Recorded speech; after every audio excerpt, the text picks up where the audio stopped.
কি গো বৌদি, এতদিন পরে আমাকে ডাকলে যে? অন্য কাউকে দিয়ে কাজ করাচ্ছ বুঝি? তোমার স্কিনটা কি ডাল হয়ে গেছে, মনে হচ্ছে কত বয়স হয়ে গেছে। কি করেছো স্কিনটার?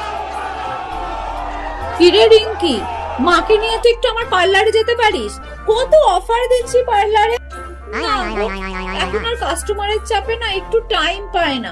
তোমরা বললে বলে আসলাম, নাহলে তুমি বাইরে গেলে ডবল চার্জ।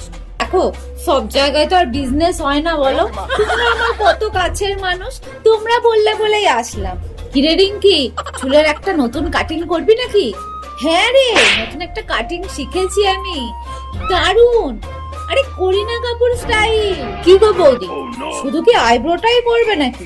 একটা ফেসিয়াল করে দি, স্পার্কেলের মতন চকচক করবে স্কিনটা।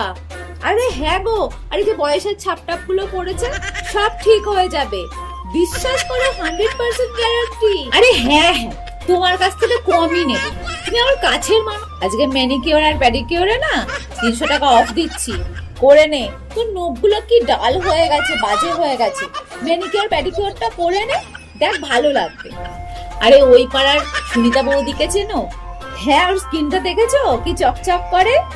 হ্যাঁ, আমার পার্লারে আসে প্রত্যেক মাসে একবার করে, আমি ওই স্পার্কেল ফেসিয়ালটা করিয়ে দিই, ওই জন্য স্কিনটা ওরকম হয়েছে। ও তোমাকে করে দেবো? করে দিচ্ছি, আজকে কিন্তু বাড়িতে থেকে করে দিচ্ছি, সামনের মাস থেকে আমার পার্লারে যাবে। আসলে এই ট্রিটমেন্টটা না মাসে একবার করে তুমি যদি নাও, তাহলে তোমার স্কিনটা সব সময় ভালো থাকবে, চকচক করবে একেবারে। বেশি হয়নি তোমাদের দুইজনের মিলে, এই তো 17,000 টাকা হয়েছে। কি বলছো? অন্য সব জায়গায় তুমি শুনে নাও, আমি তোমাদের থেকে অনেক কম নিয়েছি।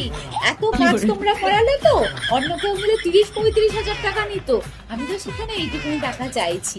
আরে তোমাদের সাথে আমার টাকা পয়সার সম্পর্ক নাকি? দাও দাও, হ্যাঁ হ্যাঁ, ফোন পে আছে, ফোন পে তো দিয়ে দাও, দিয়ে দাও।